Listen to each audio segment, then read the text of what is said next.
Cam छो public. तो आज हम करने वाले हैं कंटिन्यूअस डिस्ट्रीब्यूशन फंक्शन का एक एग्जाम्पल। तो देखते हैं कंटिन्यूअस डिस्ट्रीब्यूशन फंक्शन में कौन सा एग्जाम्पल हमको दिया गया है। तो एग्जाम्पल हमारे पास कुछ ऐसा है। So that the function f of x defined by, एक फंक्शन हमको दिया गया है f of x is equal to 1/7। जब उसकी लिमिट क्या है, 1 से लेके 8 के बीच में है, तब उसका आंसर क्या होता है, 1/7 फंक्शन अप्लाई करना है। बाकी सभी वैल्यूज के लिए उसका आंसर क्या होता है, 0। Is a probability density function. यानी कि सबसे पहले तो हमको ये प्रूव करना है कि ये जो फंक्शन है इस लिमिट के लिए क्या है, प्रोबेबिलिटी डेंसिटी फंक्शन है। एंड उसके बाद फाइंड करनी है, find the value of probability of 3 x <10 की वैल्यू फाइंड आउट करनी है।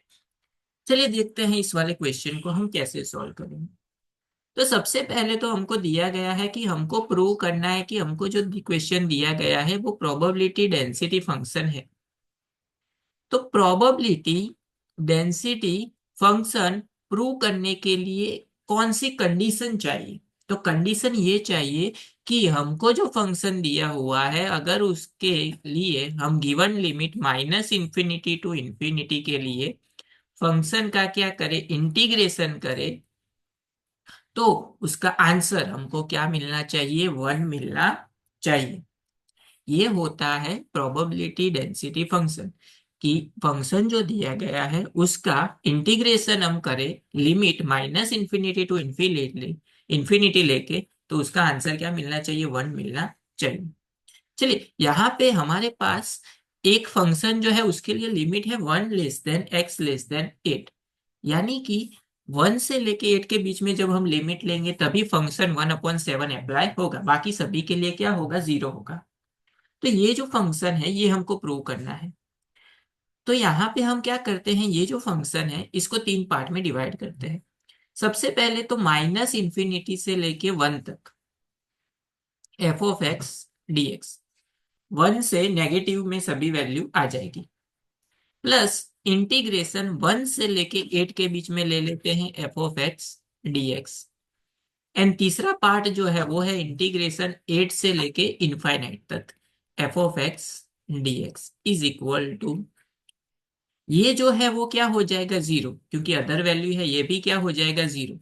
तो 0 प्लस इंटीग्रेशन 1 से लेके 8, जब लिमिट है तब कौन सा फंक्शन आएगा, 1/7।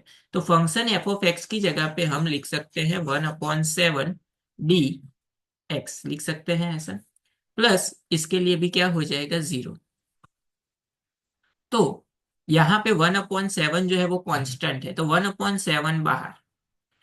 1 का इंटीग्रेशन क्या होता है, एक्स, लिमिट आ जाएगी 1 से 8, is equal to limit apply करेंगे तो 1/7 upper limit minus lower limit, यानी कि 8 - 1। तो 8 - 1 जो है वो हो जाएगा 7। तो 1/7 × 7, तो 7 कैंसर, आंसर मिल गया 1। तो हमको 1 आंसर मिला, इसका मतलब ये कंडीशन क्या करता है, सेटिस्फाई करता है। इसका मतलब ये हमने प्रूव कर दिया कि हमको जो दिया गया फंक्शन है वो क्या है, प्रोबेबिलिटी डेंसिटी फंक्शन है। समझ गए कैसे करना है। उसके बाद सेकंड हमको फाइंड आउट करना है इसी फंक्शन के लिए प्रोबेबिलिटी फॉर 3 x <10 के लिए। इसका मतलब ये हुआ कि हमको इंटीग्रेशन में वैल्यू क्या लेनी है, 3 से लेके 10 एफ ऑफ एक्स dx।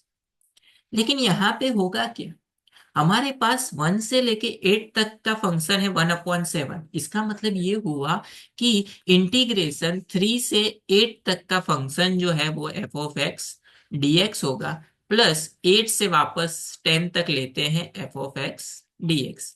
क्योंकि ये जो पार्ट है वो क्या हो जाएगा, 0 हो जाएगा, क्योंकि यहाँ पे x की वैल्यू जो है वो मैक्सिमम क्या है, 8 तक ही है। तो ये पार्ट हो जाएगा 0। यानी कि यहाँ पे आ जाएगा इंटीग्रेशन 3 से लेके 8, फंक्शन एफ ऑफ एक्स की जगह पे 1/7, तो यहाँ पे आ जाएगा 1/7 डी एक्स। अगेन 1/7 जो है वो क्या है, कांस्टेंट है, तो वो बाहर आ जाएगा। 1 का इंटीग्रेशन होता है एक्स, लिमिट आ जाएगी 3 से लेके 8 तक। लिमिट अप्लाई करेंगे तो 1/7 ब्रैकेट में 8 - 3, 8 - 3 जो है वो होता है 5/7। तो ये जो है वो हो गई प्रोबेबिलिटी 3 से लेके 10 तक 5/7।